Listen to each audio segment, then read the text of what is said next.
Good day, I'm Samantha Allen and this is your JIS News for Wednesday, November 6. Jamaica is to get technological assistance from Japan.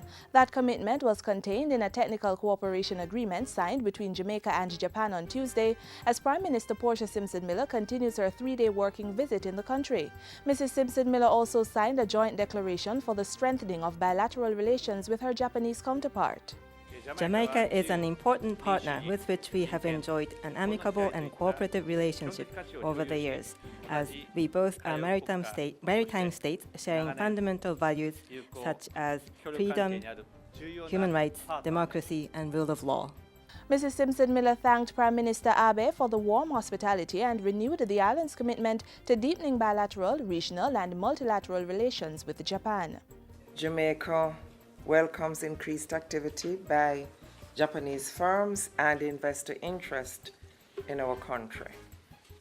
We also discussed innovative ways of promoting greater dialogue and expanding investment opportunities aimed at facilitating increased trade flows in both directions.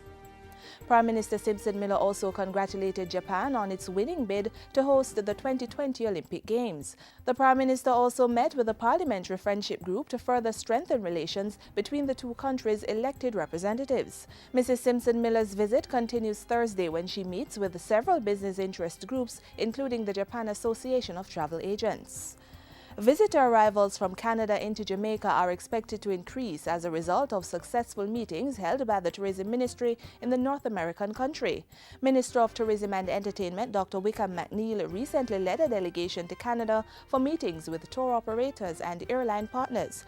The pre-winter season meetings included representatives of Travel Brands Incorporation, the Sunwing Group, Air Transat, and Air Canada Vacations. While in Canada, Dr. McNeil also accepted the Baxter Travel Awards for the Top Tourist Board and Top Honeymoon Destination presented to Jamaica.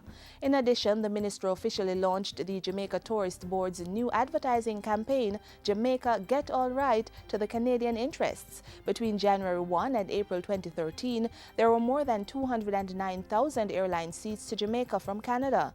That number is expected to increase to more than 231,000 for the same period in 2014. More local produce will be used by hoteliers with the recent introduction of the Negril Agro-Tourism Farmers Market. It's the first in a series of 7 agro-tourism farmers markets planned for Negril and other resort areas to strengthen the links between the tourism industry and the local agriculture sector. They're being organized as a joint initiative of the Ministry of Agriculture and Fisheries and the Ministry of Tourism and Entertainment. Today's agro-tourism farmers market is symbolic of the growing synergy between tourism and non-tourism sectors of the economy. It also represents our continuing efforts to build resilience and sustainability into the industry by ensuring the economic benefits of tourism trickle down to local communities and positively impact more Jamaicans. A study commissioned in 2008 by the United Nations Food and Agriculture Organization estimated that food purchases by hotels were approximately $16 billion. Of that amount, only $4.8 billion represented local purchases. Parliament is to debate Jamaica's food and nutrition security policy sometime this month. Agriculture and Fisheries Minister Roger Clark made that announcement at a recent ecumenical church service to launch Eat Jamaica Month in November. He pointed out that part of the ministry's mandate to position the agriculture sector into a modern, efficient, and internationally competitive division had to involve strategies that promote food security. Chief among these are a targeted reduction in imports and an increase in local production through the agro-parks. Our overarching goal as a ministry is to ensure that every Jamaican man, woman, and child has access to nutritious and affordable food. That is the challenge that we have.